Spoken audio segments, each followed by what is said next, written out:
दिल्ली के बानसेरा पार्क में गृह मंत्री अमित शाह ने तीसरे पतंग यानी काइट फेस्टिवल का उद्घाटन किया। इस मौके पर गृह मंत्री ने कहा कि अगले साल समिति बनाकर दिल्ली में ऐसे काइट फेस्टिवल हों जो पूरे देश के काइट फेस्टिवल का केंद्र बिंदु बन सकें। रिपोर्ट देखिए।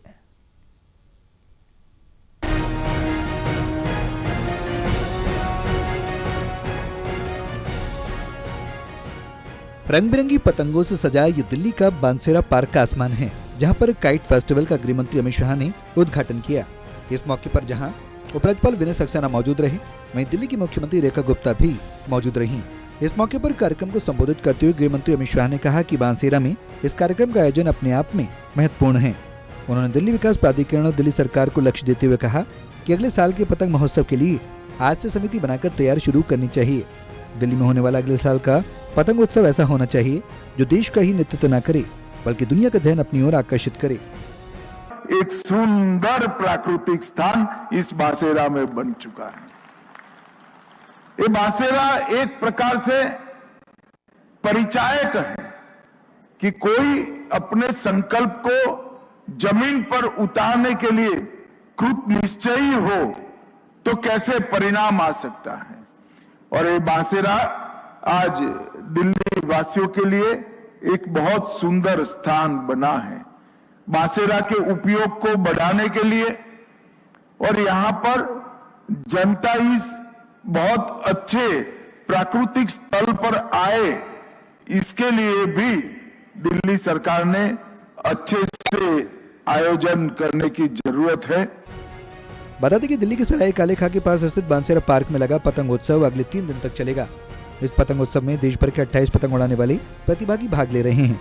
अगले 3 दिन तक चलने वाले इस पतंग उत्सव में दिल्ली की मुख्यमंत्री ने कहा कि उनकी सरकार का प्रयास रहेगा कि अगली बार होने वाला पतंग महोत्सव इस बार के पतंग महोत्सव से भी बड़ा होगा और हम कोशिश भी करेंगे कि वो देश भर के पतंग उत्सव का केंद्र बनकर उभरे। इस पतंग उत्सव की शुरुआत की थी 3 साल पहले और तब से लगातार दिल्ली के हजारों लोग इसमें आते हैं, बच्चे भी यहाँ पे आनंद उठाते हैं और हम सबको जोड़ने वाला एक शानदार कार्यक्रम यहाँ पे लगातार चलता है। गौरतलब है कि दिल्ली विकास प्राधिकरण की ओर से लगाए गए इस पतंग महोत्सव का इस साल तीसरा सत्र है।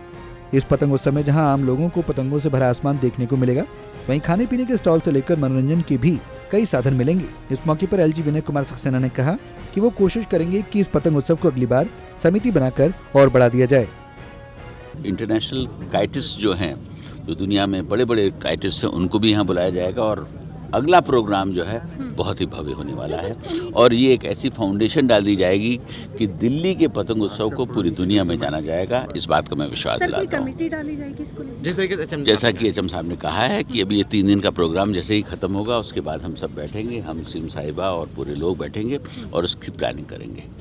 मैं विश्वास दिलाता हूं कि जो उन्होंने अपनी इच्छा जाहिर करी है उसको हम भव्य तरीके से करेंगे। ये प्रधानमंत्री जी का सपना है कि जो काइट फेस्टिवल है, जो उन्होंने गुजरात में जिसकी शुरुआत की थी, मैंने कहा भी था, एक मुश्किल से 10 या 12 करोड़ रुपए का एक जो है प्रोजेक्ट हुआ करता था पूरे साल का, जो आज 600 करोड़ से ऊपर का हो गया है। बहरहाल अब देखना ये होगा कि आने वाले दिनों में इस उत्सव से क्या कुछ देखने को मिलेगा और अगले पतंग उत्सव को लेकर क्या कुछ देखने को मिलता है। कैमरा पर्सन मनोज कोहली के साथ ललित नारायण कांडपाल, टोटल न्यूज़ दिल्ली।